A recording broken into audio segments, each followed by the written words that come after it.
I am Mr. Ish and I welcome you to this video, Simplifying Derivative Procedures. A primary purpose of my entire YouTube channel is to make calculus, especially the foundational calculus, Calculus 1, single variable calculus, easy and interesting for students. So as they go into their higher level math classes afterwards, they have a good foundation to do so. A very important concept with regards to derivative procedures is always try to simplify your derivative prior to you doing your derivative procedure. And you can normally do your simplification procedures by using properties of logs or whatever it might be, properties of whichever type of function you're doing. If you're doing rational functions, try to simplify your rational function before you do the derivative procedure. When you're looking over here, you know you have a composite, but it's like a double composite. If supposedly h of x was equal to 2x, g of x was equal to e to the x, and then f of x was equal to ln x, when you're looking at all of that, you're really looking at f of g of h of x. And you know you're looking at that. The h of x has fed in right over here, and then this right here feeds in right over here. So you have a composite which looks something like f of g of h.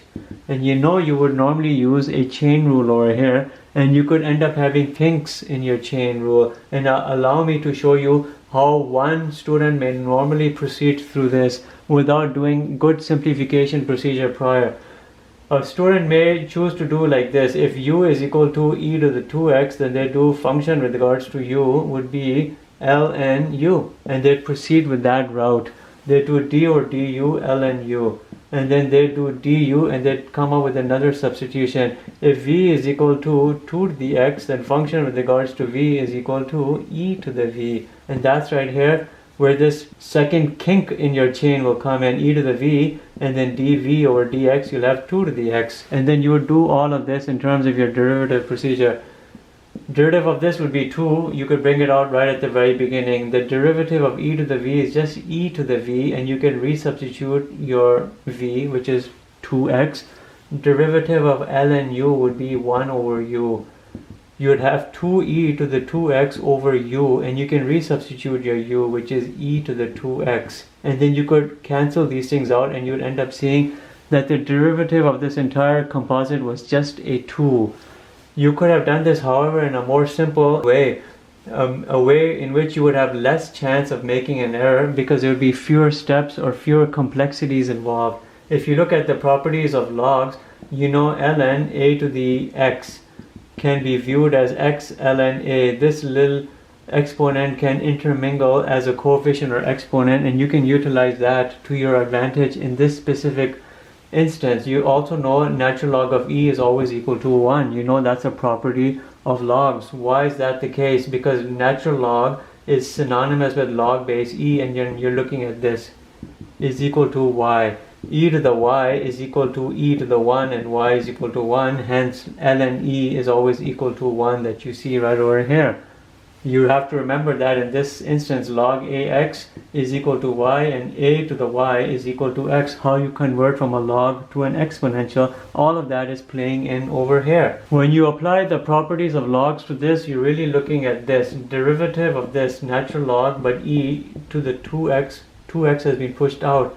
And now what you're really doing is looking at this item has been pushed over here, 2x ln e. But I've shown you ln e is equal to 1. So you're really looking at derivative of 2x. And then when you do the derivative of this, you're really looking at that 2.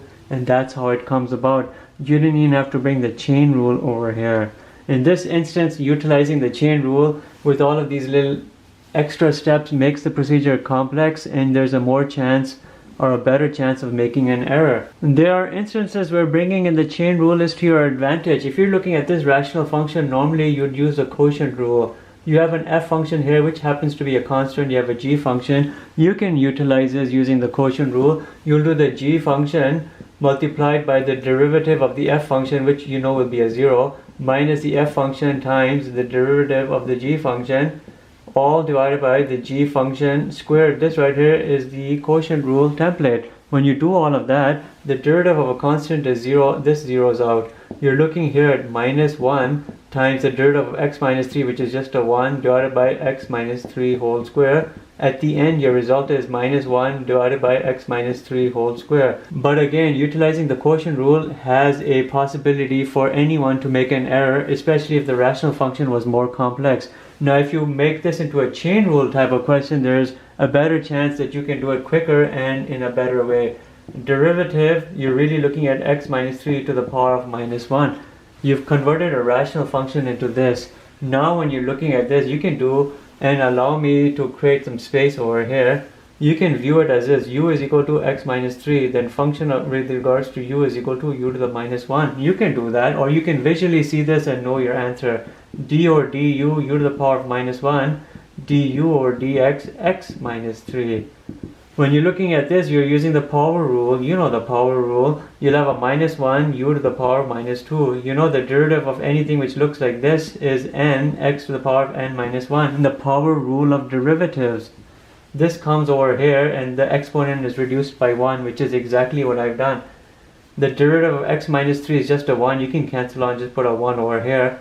You're left with just this, minus 1 over u square, and then minus 1 over x minus 3 square, and that right there very well mirrors what you see over here, because u was equal to x minus 3. So in this specific instance, bringing in a chain rule was to your advantage because it made the procedure easier.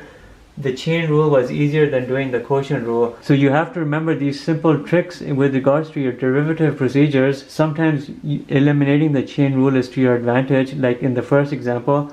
Sometimes bringing in the chain rule is to your advantage, as you see in this specific case. But that right there is just the point I wanted to address in this specific video. Try to simplify your derivative procedures where and when you can prior to your actual derivative step. Thank you for watching. Have a great day. Bye.